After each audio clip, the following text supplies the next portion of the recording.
Thoubal district की Wangkhem assembly constituency की मनुंग चना लेबा चरांगपाट हाई स्कूल की अवांग थंबा माइकई द चेलिबा अरोंग तुरेल की महौसादगी लेजरंबा सक्तम थुगाइदुना स्कूल की कॉम्प्लेक्स मनुंग द तुरेल असे थैगनी हाइरिबा से याबा ngamloi हाइना Charangpat high school development committee के सेक्रेटरी सोरोखाइबम जॉइन मरी लेनब सिंह पुकनेंग चिंगसिलक्ले चरांगपाट हाई स्कूल की लंपाक्ता स्कूल डेवलपमेंट कमिटी क्लब अमदी मैरा पाइबी सिंह ने सरुक यादुना पांगथोखिबा मियामगी ओइबा मिफम अमदा वाफम बसी फोंदोकलदुना महाकना हाई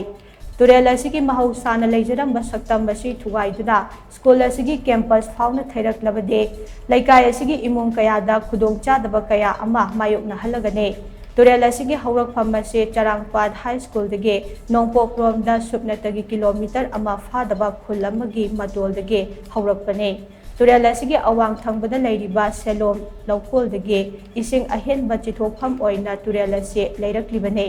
तुरेल असिगी हानगी लेजरमलिबा मवोंग असे कायहनबदा मियामदा खुदोंचादबा कया अमा मायोकनगनी हाइखे महाकना मखाताना हाई चरांगपाट हाई स्कूल असे कुमजा लिसिंग अमगा चमापल हुम्फुदा लिंखतखिबने मतम मदुदा फुट चमरी हुम्फु दरानिथोय सांगबा पुखरी असिसो स्कूल अमदी मियामगिदमक खलगा लैखिरबा एमएलए सोरोखाइबम चोरजितना मतम मदुदा लैरंबा अहल तरामाथोयना अयाबा पीदुना स्कूल की मिंगदा पता ओलगा मियामदा तौखिबने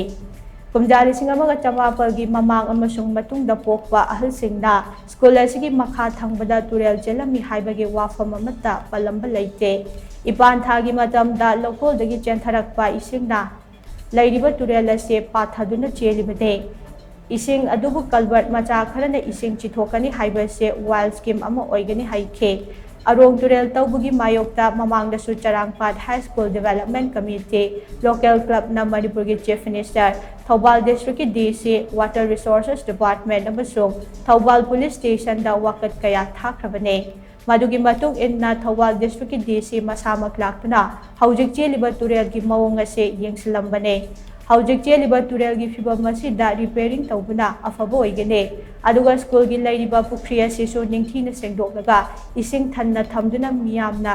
हेना कन्नबो होटनबना अचुंबो खोंथांग ओइगने अमरोमदा वाटर रिसोर्सेस डिपार्टमेंट की स्टाफ सिंगना लाक्तुना कुपना येंगसिनखिबसु लैख्रे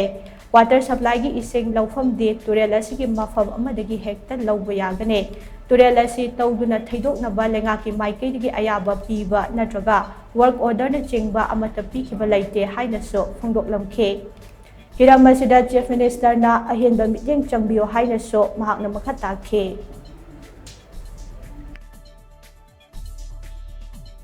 अखोय तुरेल असी तौरगदी तुरेंगी वांगदा लैरिबसिंगसे मकोयसी कराइदा चखनी अद मोयगिजु मसी अखोय मरी लेनबा डिपार्टमेंट डीसी दा करिदासु अखोयना से थाजाकरे डीसी मसामनसु इन्वेस्टिगेशन लाक्तना मसी हानगी लेरिबा पोसिदा दुम लेहंगदबनी हाइबगी आयाबदे पीबीरमबनी अदुबो कांगू बना मकोयना हेता मसीगी अयाबसिगी वांगबदा मकोयना नत्तबा आइडिया चार्जे तौसलगा खोयगी खंगदबा मीसिंगसी खोमगा पुरगा मोयना कनोसी इरांगसी थोकनबसे अदुम सिले अदु हुजिक अखोयगी परेंगसिदसु लैरिबसे युम जामगी मथक्ता लैरिबनी अदु मसी अखोयनसु मसीदिसदा तौबसे कोई सुक्या यारोय हादना कोई जो अथिंगबसे अदुम थमजे होजिक सरकारना जो हानगी तुरेनसी यामना थामना कोइरुबा कनोसु नते डीसी साहबसु लाक्पिरमे मरी लेनबा वाटर रिसोर्स की कांगबनसु लाक्पिरमे अदु मसीगी हानगीसिना मफम चाय हाइबसे मदुगी कनोसी थमबिरमी अदुना सरकारनसु हानगी लेरिबा पोफमसिदा काइदना अदुम चेलन बिनबा तौबियु